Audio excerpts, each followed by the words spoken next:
तो बड़ी खबर सामने आ रही है। महाराष्ट्र में ओला, उबर, ई रिक्शा के लिए नए नियम, सर्ज प्राइसिंग और सिक्योरिटी पर फोकस किया गया है। महाराष्ट्र सरकार ने ऐप आधारित एग्रीगेटर्स के लिए ड्राफ्ट नियम जारी किए हैं। ये नियम सार्वजनिक परिवहन वाहनों के ऑपरेटर्स को नियम के मुताबिक कंट्रोल करने के मकसद से जारी किए गए हैं। इन नियमों में सर्ज प्राइसिंग को सीमित करने, किराए को कम करने पर रोक लगाने और ड्राइवरों के काम के घंटे सीमित करने जैसे प्रावधान शामिल है।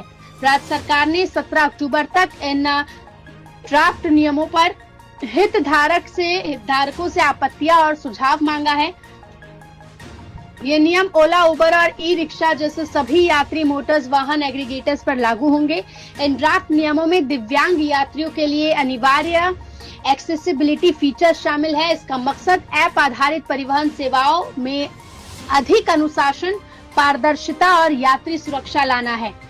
सर्ज प्राइसिंग और किराया कटौती पर नई सीमा होगी। कम मांग के दौरान किराए को मूल दर के 25% से नीचे करना भी प्रतिबंधित है। मौजूदा वक्त में नियमों के अभाव में किराए में बढ़ोतरी पर राज्य सरकार का कोई कंट्रोल नहीं है। इसके अलावा यात्रियों से लिए जाने वाले सुविधा शुल्क मूल किराए के 5% से ज्यादा नहीं होना चाहिए और कुल कटौती 10% से ज्यादा नहीं होनी चाहिए। ड्राइवरों के लिए काम की सीमा और ट्रेनिंग, ड्राइवर हर रोज अधिकतम 12 घंटे तक ही ऐप में लॉगिन रह सकेंगे, जिसके बाद 10 घंटे का अनिवार्य आराम देना होगा।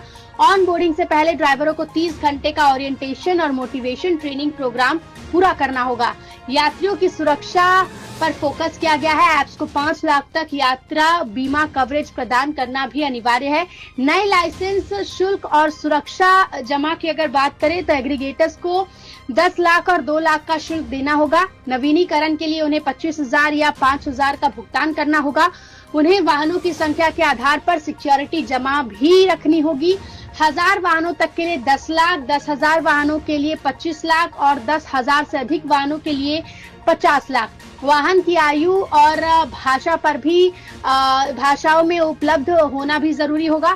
परिवहन मंत्री प्रताप सरनायक ने कहा है कि ये नियम ड्राइवरों के शोषण को रोकने और सेवा की गुणवत्ता को बढ़ाने में मदद करेंगे।